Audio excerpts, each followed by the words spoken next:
पलटूराम चाचा पलट गए हैं और बीजेपी ज्वाइन कर लिए। जिस मोदी को 2014 में अपना प्राइम मिनिस्टर मानने से इनकार कर दिया, अब उसी को प्रधानमंत्री बना दिया और उसके पैर छूकर आशीर्वाद लिया।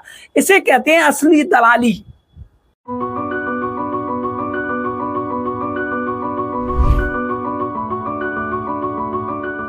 हमारी पार्टी जनता दल श्री नरेंद्र मोदी जी को भारत के प्रधानमंत्री पद के लिए समर्थन देती है और ये कि जो कुछ भी बचा है अगली बार ये सब पूरा कर देंगे। तो हम लोग पूरे तौर पर सब दिन इनके साथ रहेंगे कि अगली बार जो आप आइएगा ना, तो इस बार हम देखें कि कुछ इधर उधर कुछ जीत गया है, अगली बार सब हारेगा, हमको पूरा भरोसा है। पलटूराम चाचा नीतीश कुमार जी नरेंद्र मोदी जी के पैर छूकर आशीर्वाद ले रहे हैं ताकि उप मंत्री तो बन ही जाएं। वैसे चाचा का प्रधानमंत्री बनने का सपना था जो कि अब अधूरा रह गया है, लेकिन अभी भी खेल खेल रहे हैं। वैसे पलटूराम चाचा ने राहुल गांधी को बहुत सपने दिखाए थे, उसी ने ही इंडिया गठबंधन करने का विचार बनाया था। उसी ने राहुल गांधी से कहा था कि अगर सब मिलकर एक साथ हो जाए तो शायद बीजेपी को हराया जा सकता है, लेकिन ऐन मौके पर चाचा ने ही धोखा दे दिया।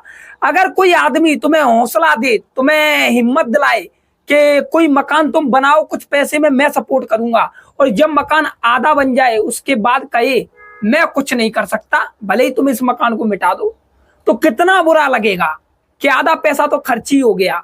तो यही किया है पलटूराम चाचा ने राहुल गांधी के साथ। राहुल गांधी ने इस बार बहुत सारी सीटें जीती हैं और इस बार मोदी जी को बहुत झटका लगा था। बिहार से, उत्तर प्रदेश से, हरियाणा से, बहुत जगह से। उत्तर प्रदेश ने तो इस बार खदेड़ दिया और राम मंदिर का कुछ भी असर नहीं पड़ा लोगों पर।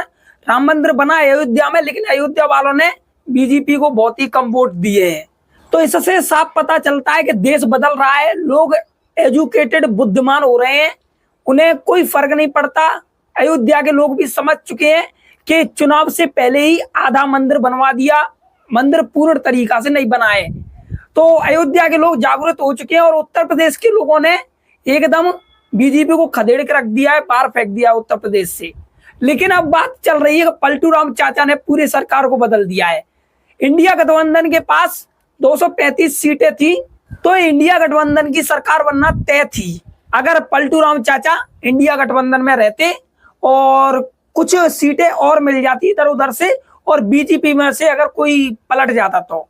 लेकिन पलटूराम चाचा को नहीं लगा कि इंडिया गठबंधन की सरकार बनेगी, इसलिए चाचा ने मौका पाया और बीजेपी को ज्वाइन कर लिया ताकि उप मंत्री तो बन ही जाए। वैसे चाचा का प्रधानमंत्री बनने का सोच है और चाचा सोच रहा है कि अभी भी खेला खेलूं। चाचा अभी भी खेल खेल सकता है, भले ही वो बीजेपी में ज्वाइन हो गया है। चाचा हो सकता है कि ब्लैकमेल करने लगे। चाचा का सोच है कि सभी बीजेपी वालों को कहे या तो तुम हमें प्रधानमंत्री बना दो, नहीं तो हम दूसरी पार्टी में जा रहे हैं और फिर बीजेपी की सरकार नहीं बनेगी। तो मजबूरी में हो सकता है कि पलटू चाचा को प्रधानमंत्री बनाना पड़े, लेकिन मोदी से तो पलटू चाचा नहीं निकल पाएंगे। मोदी तो बहुत शातिर दिमाग रखते हैं। तो पलटूराम चाचा ने अपना खेला खेल लिया, लेकिन पलटूराम चाचा अगर कांग्रेस में रहते तो शायद ये प्रधानमंत्री बन सकते थे कभी ना कभी, लेकिन इधर अब बीजेपी में मुश्किल है क्योंकि बहुत सारे दावेदार हैं प्रधानमंत्री बनने पद के। मुख्यमंत्री जो शिवराज सिंह चौहान रह चुके हैं, कुछ लोग योगी जी को भी कहते हैं कि वो प्रधानमंत्री बनेंगे मोदी के बाद, कुछ लोग अमित शाह टकला को भी कहते हैं।